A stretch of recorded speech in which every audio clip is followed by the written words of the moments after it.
Lalo na yan si Gilby. May issue ka pa, Gilby. Paano mo nasabi na sinabi ni Joms ba sa iyo? O pinapahamak mo si Jomar?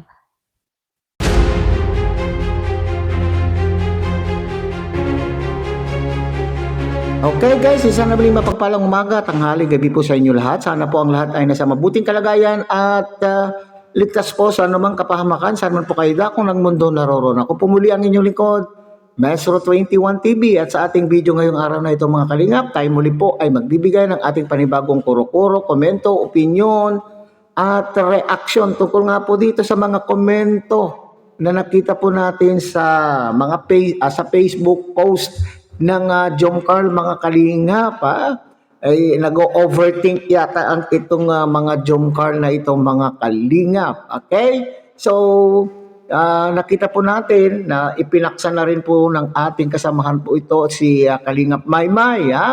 So maraming parang nababasa ko noon mga kalingap ay maraming umiyak daw, maraming nalungkot dahil po sa usapan.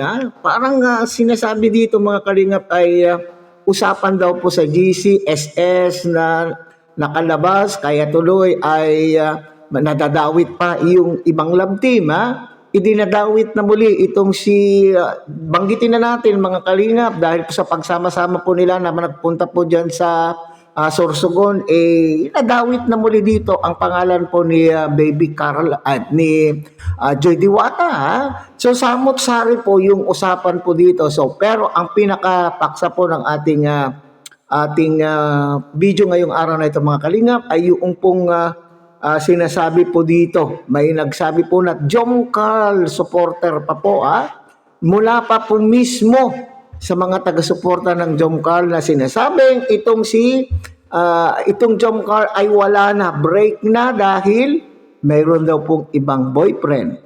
Itong si Baby Carla. Okay? So bago po yan mga kalingap, tayo muna po ay magbibigay po guys sa ama at founder po ng Kalingap, Kuya Bal Santos Matubang. At tangkilikin po natin Ate Edna Vlog, Kalingap Rob. At sana po inyo rin po nakilikin ang munting channel na ito sa pamamagitan po ng pagbibigay nyo po ng like, share, and subscribe. At tuloy pindutin na rin po ang notification bell. At sa ganon, tayo pa rin po ay magkita-kita at magsama-sama sa susunod pa pong mga reaction videos na ating gagawin.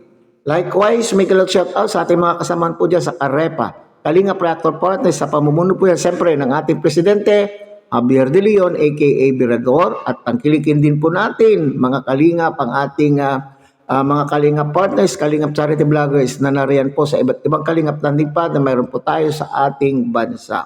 Okay, so mga kalingap, pinangalanan po rito ni Kalingap Maymay kung sino ito na akala mo po ay nakausap po niya itong si Papa Jones na sinasabi na wala na daw po, break na, at sinabi daw po So panoorin po natin itong maikling video clip na ating nakuha po sa live po ni Kalingap Maymay. Kay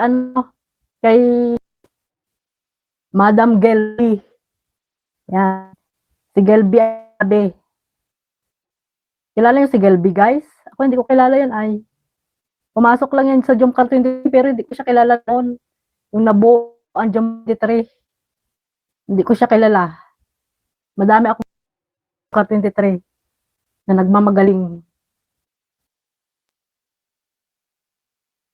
Lalo na yan si Gelby. May issue ka pa, Gelby. Paano mo nasabi na sinabi ni Joms ba sa iyo? O pinapahamak mo si Jomar? Kaya alam mo, hindi makakalabas yung ano mo, no? Sinasabi mo. Wala na daw ang Jomcar, guys. Wala na daw ang Jomcar. Break na daw. Kasi daw sinabi ni Jomar na may boyfriend daw si Carla. Sabi ni Gelby. Shout out kay Gelby. Kaninong grupo to? Toxic. Lumayas ka na sa Jomcar kung ganyan ka. Kahit isunsur ka pa.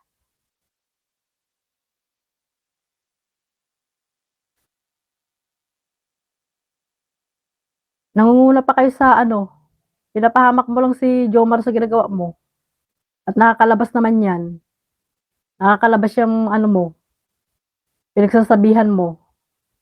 Okay, so yan po yung pahayag po ni Kalingap Maymay na may resibo daw po na nagsasabing mga Kalingap na itong issue na na inilabas po ni Gelby na sinasabi na itong sinabi daw.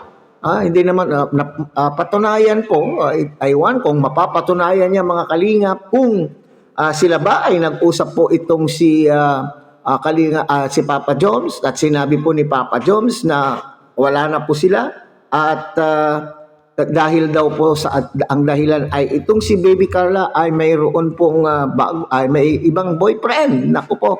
Kaya nga lumabas dito mga Kalingap na may mga kwento o may mga post din po may mga comments din po sa Facebook sinasabi kung hindi po talaga naniniwala po sila na hindi daw po talaga ang John Carl ay ang magjowa, kundi front lang daw po itong si Baby Carla. Nako. At binanggit nga po doon mga Kalingap yung pangalan po ni Joy Diwata. Nako, ang tagal-tagal na po nitong mga issue na ito. Bakit nyo isasali? Di nyo ba napapansin na talagang itong mga love team po natin, mga tandem po natin, ay magkakaibigan po yan. Isang community ang mga kinabibilangan po nila. Kaya po silang mga close. Nakita lang po ninyong malambing itong si Joy Diwata at John Carl ay parang sinasabi nyo na front, ginagawang front lang po itong si Baby Carla at naniniwala kayo. So itong naman pong mga, anong tawag po dyan, generous sponsor ng Team Wig at nagpapatotoo si Ma'am Jenny. So meron nagsasabi at paniwalaan niyo po ito mga Kalingap, meron bang meron bang ganyan na sitwasyon na kumbaga kung nakikita po natin na itong si Baby Carla ay very submissive. Ano pong ibig sabihin ng very submissive po? Na para bagang ibinibigay na po na niya yung sarili niya, hindi na po nahihiya, hindi na po siya aloof, banding kay Papa Joms. Nahahawakan na po mismo ni Papa Joms, nahalikan, nayayapos, nayayakap. Saan pa kayo mga Kalingap? Anong ebidensya pa po ang gusto po ninyong makita doon sa mga nararamdaman sa palitan po ng kanila pong nararamdaman sa bawat isa. So alam ko marami na pong napagdaanan ng mga ganitong issue po ang Jomcar at nalampasan po. Sana lang po ay itong mga Jomcar fanatics, Jomcar supporters ay magtiwala lang po. Magtiwala lamang po tayo sa dalawa. Huwag tayong magpapa-apekto sa mga gawa-gawa po ng mga chismosa, mga marites dun sa mga tinagurian pa naman kayong mga anong tawag dyan? Jomcar supporters. Kaya nga sabi ni Kalingap Maymay, lumayas kayo. Lumayas na lang kayo kung wala kayong pinapahamak po ninyo, pinapahamak niyo tuloy kasi sinasabi dyan na parang lumalabas na itong Papa Joms ang nagsabi na wala na sila dahil may ganyan-ganyan na kwento mga Kalingap, mga chismosa. Hindi nila napangatawanan yung kanyang pagkatismosa kaya tuloy inilabas at akala po naman po niya siguro ay hindi makakalabas kung ano naman po yung kanila pong pag-uusapan. So, dahil yan mga Kalingap, kagabi ay nag-live po itong si Papa Joms so linawin ang mga bagay-bagay. Panoorin po natin mga Kalingap. Okay, let me clear things. Jomar, mahiya ka naman kay Carlan, no? Bakit po, Maribik?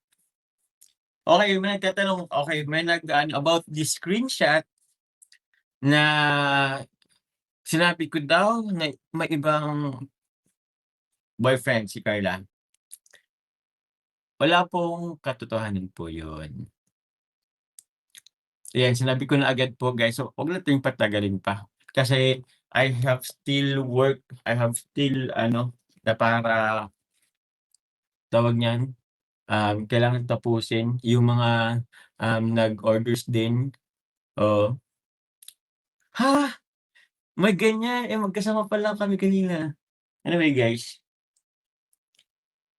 yun na nga guys, ang ano namin dito, nag-relax kami Sinabi daw mo daw, wala po akong sasabihan, guys. Wala po akong sasabihan, guys. I don't know kung saan yung galing po. Resibo? Okay, may nakita akong resibo. Sinabi niya po. Pero hinahanap ko yung resibo, ako mismo nagsabi. Okay, so yun po mga kalinga po. So maliwanag po yung pahayag po ni Papa Joms. Wala pong ganyan, ha? Wala pong ganyan at sinasabi po niya dyan mga kalingap na wala na siyang panahon na maggawa-gawa pa ng makikipag-usap, makikipag-chat po sa mga GC, kung ano man pong mga GC na pinagkuhanan po ng balitang yan ay wala, hindi na po sapat yung kanyang oras para sa sarili po niya. Kaya madalas ay hindi na po siya nakakasagot ng kung ano man chat. Kung ano man pong mga messages po sa messenger. At pero sinasabi po naman po niya na may mga ilan din po naman po siyang nasasagot. Pero pag sa mga ganitong mga usapan ay hindi na po niya ang oras po niya ay hindi na kaya. Kasi alam po naman natin na maraming pinagkakaabalahan po ng Papa Joms. Nandiyan po yung asikasuhin po niya yung mga orders sa kanya pong business. At the same time, yung ginagawa po niyang paglingap sa ating mga kababayan na nangangailangan po ng tulong bilang isang charity vlogger. So, ibig sabihin mga kalingap ay wala nang panahon pa na magbababad pa po si Papa Joms sa inyong mga GC at makikipagtismisan at sasabihin po sa inyo na sila po ay wala na dahil mayroon pong ibang o may BF itong si Baby Carla. Mga chismosa talaga itong mga nagagawa po ng kwento. Hindi kaya po nila naiisip na kung talagang mahal po ninyo itong Jom Carl at kayo po ay nakasuporta at kayo po ay nariyan sa GC, sa team ng Jom Carl, bakit kayo gumagawa ng mga ganito? Hindi ba niya iniisip na maaring sisira ng inyo pong sinusuportahan? O baka naman pong hindi kayo legit na mga Jom Carl supporters. Kaya lamang po kayo nariyan ay upang makakalap kayo ng mga chismis. Baka naman po kayo ay nag-iispya lang po kayo, nariyan po lang kayo, hindi bilang taga-suporta, kundi ispya o kaya naman po upang kayo ay masyahan. Dahil ang inyong nasa isipan at nasa puso po ninyo ay pagchichismis lamang. Nako po.